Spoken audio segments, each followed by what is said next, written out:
Students, good morning. Welcome back to Mehta Digital Classes. Students, as you know that we were studying about the chapter first from our political part, the chapter number first, the Constitution of India. Okay, students, in this chapter we have already read about the what is the Constitution and definition of Constitution, and in this chapter we have also read about its significance of constitution. ठीक है, कि constitution क्या होता है, इसकी definition क्या है और इसका क्या सिग्निफिकेंस होता है, इसके बारे में हमने पढ़ लिया था. इसका नेक्स्ट जो पार्ट है वो हम स्टार्ट करने जा रहे हैं आज के वीडियो में. Okay student, let's start today's topic. Let's try and understand with the recent history of Nepal. Okay, अब इसमें एक एग्जाम्पल है नेपाल की हिस्ट्री के बारे में. Until recently Nepal was a monarchy. देखो मोनार्क जो आपको मैंने लास्ट 7th क्लास में भी आप लोगों ने पढ़ा था कि 7th और 6th में हम पढ़ चुके हैं वैसे इस बारे में कि जो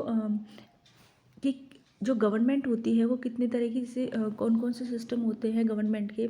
एक तो मोनार्की सिस्टम होता है, एक डेमोक्रेसी होता है. ठीक है, मोनार्की सिस्टम क्या होता है, जिसमें एक किंग होता है, किंग या क्वीन होती है. ठीक है, तो पूरा जो एडमिनिस्ट्रेशन होता है वो उसके अंडर में होता है. पूरा जो स्टेट होती है, जो प्रोविंस होती है वो उसके अंडर में होती है. और वही उसी के रूल्स सब जो भी इम्प्लीमेंट करती है वो कौन करता है, किंग या क्वीन करती है. ठीक है, और एक होता है डेमोक्रेसी जो क्या होता है कि लोगों का एडमिनिस्ट्रेशन, मतलब लोग जिसमें अपने रिप्रेजेंटेटिव को इलेक्ट करते हैं, फिर वो क्या करते हैं, देन वो गवर्नमेंट चलाते हैं. ठीक है, तो नेपाल जो था वहाँ पे क्या था, मोनार्की सिस्टम था. एक किंग या क्वीन थी, किंग था वहाँ पे. The previous constitution of Nepal which had been adopted in 1990. ठीक है, ये सिस्टम जो था मोनार्की सिस्टम है जो कब अडॉप्ट किया गया था, नेपाल में इन 1990 में. Reflected the fact that the final authority rested with the king. जो फाइनल लीगली जो अथॉरिटी थी वो किसके पास थी, in the hands of king.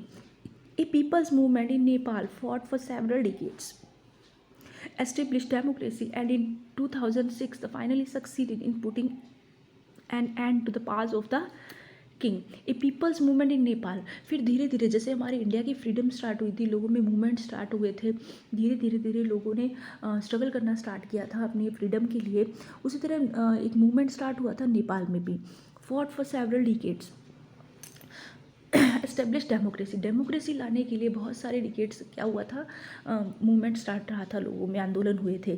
फिर लास्ट में फाइनली इन 2006 वो सक्सेस हो गए थे. किसमें, जो पुटिंग एन एंड, एक एंड करना, ख़त्म करना, किसको, पावर्स ऑफ द किंग, राजा की जो शक्तियाँ थी उसको ख़त्म करना. क्योंकि देखो किंग का जो एडमिनिस्ट्रेशन होता है, राजा की जो शक्ति है, उससे क्या हो जाता है कि मतलब किंग होता है अपने बारे में ज़्यादा सोचता है, उसका फोकस लोगों पे इतना नहीं होता है, मतलब उसको सिर्फ अपने रूल्स इंप्लीमेंट करने होते हैं. अब ये ज़रूरी नहीं होता, वो रूल्स ज़रूरी नहीं कि वो लोगों के वेलफेयर के लिए भी हो, वो अपने फ़ायदा ज़्यादा देखते हैं.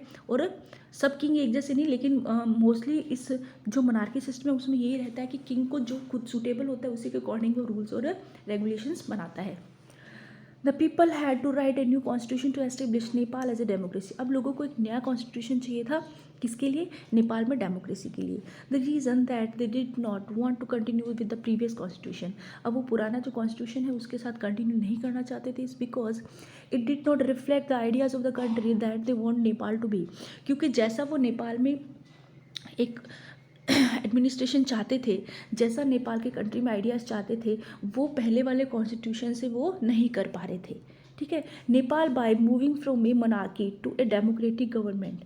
अब मोनार्की सिस्टम से एक डेमोक्रेटिक गवर्नमेंट में आने के लिए needs to change all its constitutive rules. उसके लिए क्या ज़रूरी था, पुराने जो रूल्स थे, कॉन्स्टिट्यूशन रूल थे, उनको क्या करना, हटाना, रिमूव करना, in order to usher in a new society. ठीक है, एक नई सोसाइटी में नए रूल्स को इम्प्लीमेंट करना. This is why the people of the Nepal adopted A new constitution for the country in 2015. फिर इसके बाद धीरे धीरे क्या किया, जब फ्रीडम मिल गई, कब मिली फ्रीडम, 2006 में. उसके बाद में न्यू कॉन्स्टिट्यूशन इम्प्लीमेंट किया गया, न्यू कॉन्स्टिट्यूशन अडॉप्ट किया गया, कब किया गया, इन 2016 में. ठीक है, नहीं, और डेमोक्रेसी आ गई तो ऑब्वियसली जो कॉन्स्टिट्यूशन था वो भी नया बनना था, रूल्स रेगुलेशन भी न्यू होने चाहिए थे, न्यू आइडियाज़ होने चाहिए थे. The purpose of a constitution is to define the nature of a country's political system, क्योंकि एक कॉन्स्टिट्यूशन क्या करता है, नेचर को डिफाइन करता है किसकी, कंट्री की, एक पॉलिटिकल पर्टिकुलर सिस्टम को डिफाइन करता है, ठीक है। For example Nepal's earlier constitution state the country was to be ruled by the king, क्योंकि पहले वाला जो कॉन्स्टिट्यूशन था वो किस चीज़ को डिफाइन करता था, रूल बाय किंग की, जो किंग्स की पावर्स को, किंग के द्वारा जो रूलिंग किया जाता था उसको डिफाइन करता था, and his council of minister, और उसके जो मिनिस्टर्स की एक काउंसिल थी उसको, क्योंकि किंग होता था उसके एक मंत्रीगण होते थे, ठीक है, उसको राय देने के लिए, सलाह देने के लिए।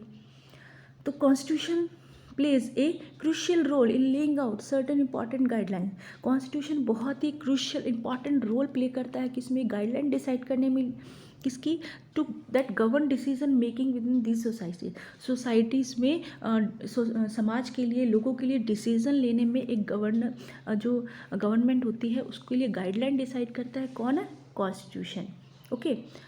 The making of Indian constitution, अब हम बात करते हैं इंडियन कॉन्स्टिट्यूशन के बारे में, ठीक है, ये थी नेपाल कॉन्स्टिट्यूशन के बारे में।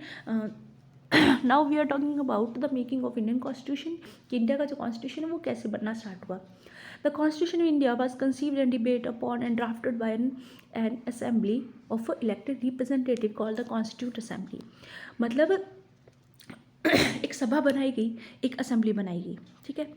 उस असेंबली में भी जो रिप्रेजेंटेटिव थे, जो लोग थे, जिन लोगों को मिला के एक सभा असेंबली बनी थी, उन लोगों का भी क्या किया गया था, इलेक्शन किया गया था, चुना गया था अलग अलग जगह से, मतलब ये नहीं है कि अपने हिसाब से लोगों को ले लिया, नहीं, हर एक कम्युनिटी से, हर एक सोसाइटी से, जैसे मुस्लिम समाज है तो वहाँ से भी लोगों को लिया गया था, हर एक कम्युनिटी समाज के लोगों को उसमें शामिल किया गया था, मतलब ताकि किसी के साथ भी गलत ना हो, सबके बारे में डिसीजन लिए जाए और सबके बारे में सोच के कॉन्स्टिट्यूशन राइट किया जाए।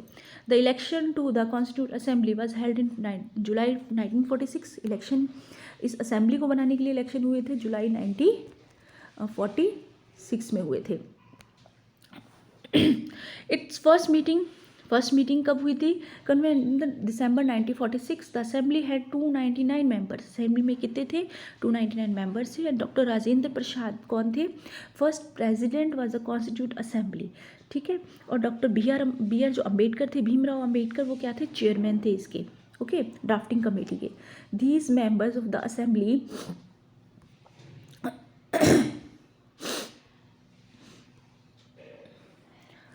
जो अम्बेडकर जी जो चेयरमैन थे, और these member of assembly include representative of almost all political parties, ये जो सारे मेंबर्स थे क्या कर रहे थे, सब पॉलिटिकल पार्टीज़ को रिप्रेजेंट कर रहे थे, अलग अलग रीजन्स से थे, अलग अलग एरिया से थे और कम्युनिटीज़ से थे, अलग अलग इंडिया की। The constitute assembly took nearly 3 years to study, deliberate upon and debate each and every clause and even word of draft constitution, मतलब कॉन्स्टिट्यूट जो असेंबली बनी थी उसको लगभग 3 साल लग गए इस चीज़ को स्टडी करने में, हर एक, मतलब उन्होंने हर एक इंडियन के बारे में सोचा है, इस तरह के रूल्स बनाए हैं ताकि किसी के साथ भी कुछ अनफेयर ना हो। इवन एक एक क्लॉज जो उसमें दिया गया, कॉन्स्टिट्यूशन में ड्राफ्ट किया गया है, एक एक वर्ड के बारे में सोच समझ कर उसमें दिया गया है कॉन्स्टिट्यूशन में। The constitution was finally adopted by the constitute assembly on November 26, 1946। Finally इसको कब अडॉप्ट किया गया, जब कंप्लीट कब हो गया था, ये फाइनली अडॉप्ट किया गया 26 नवंबर 1946, 26 नवंबर 1946 कंप्लीट हो चुका था। एंड इट वॉज इम्प्लीमेंट, और मतलब इस टाइम पे ये कंप्लीट हो गया था, 26 नवंबर 1946 को बन गया था, ठीक है। बट इसको इम्प्लीमेंट कब किया गया, 26 जनवरी 1950। अब देखो 26 जनवरी ही इसके लिए करने को, तो ये 26 नवंबर को कंप्लीट हो चुका था, तब भी इम्प्लीमेंट कर सकते थे, बट नो, क्योंकि 26 जनवरी इसकी डेट फिक्स गई, 1950 में इसको इम्प्लीमेंट किया गया। This date was chosen for a special reason, क्योंकि ये डेट एक स्पेशल रीज़न के लिए क्या की गई थी, चूज़ की गई थी। क्योंकि बच्चों इसमें ये डेट गलत है, 26 नवंबर 1946 को नहीं, 1949 को, क्योंकि 9 दिसंबर 1946 को तो इसकी पहली जो क्या हुई थी, पहली सभा हुई थी इस असेंबली की। तो ये डेट थोड़ी इसमें रॉन्ग है, आपके पब्लिश हो रखी है, जो 1949 आएगा इसमें, तब तक ये कंप्लीट हो चुका था। और नेक्स्ट ईयर करने को तो ये 26 नवंबर को भी कर सकते थे इम्प्लीमेंट, बट एक स्पेशल डेट इसके लिए चूज़ की गई 26 जैन। वाई, इसके बारे में हम आगे भी पढ़ रहे हैं कि ये डेट क्यों इनको स्पेशल थी। ये इन द ईयर 1929, क्योंकि 1929 में क्या था, Congress has adopted the resolution defining its goal. उस समय 1929 में कांग्रेस ने एक रेजोल्यूशन लिया था। कांग्रेस जो थी, इंडियन नेशनल कांग्रेस थी, उसने क्या किया था, पूर्ण स्वराज की घोषणा की थी। क्योंकि उस समय क्या चल रहा था, एक फ्रीडम स्ट्रगल चल रहा था अंग्रेज़ों के खिलाफ। तो पूर्ण स्वराज की घोषणा कर दी थी किसने, कांग्रेस ने कर दी थी, ठीक है, 1929 में। और एक डेट डिसाइड कर दी थी, आज़ादी का दिन घोषित कर दिया था इस एक डेट को, 1930। आज़ादी तो 1947 में मिली, लेकिन 1930 में, 1930 में ही 26 जैन को क्या कर दी गई थी, इंडिपेंडेंस डे की घोषणा कर दी गई थी। बट वो उस समय आज़ादी नहीं मिल पाई थी, लेकिन ये डेट उस समय चूज़ कर ली गई थी। Independence day was decided upon to be 26 Jan 1930। This could not be released, but ये नहीं हो सका था।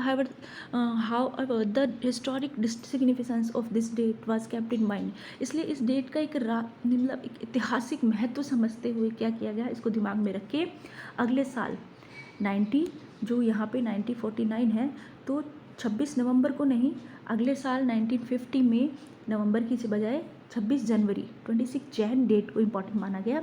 और उसी डेट को जो क्या था, हमारा जो कॉन्स्टिट्यूशन है उसको इम्प्लीमेंट किया गया, ठीक है। इसी डे को हम किस रूप में मनाते हैं, republic day, okay.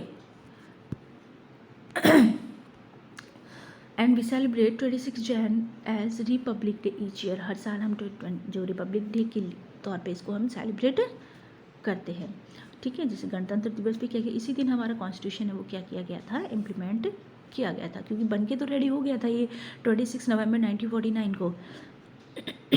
Okay students, thank you and have a nice day. I hope आपको अच्छे से समझ में आ गया होगा, ओके।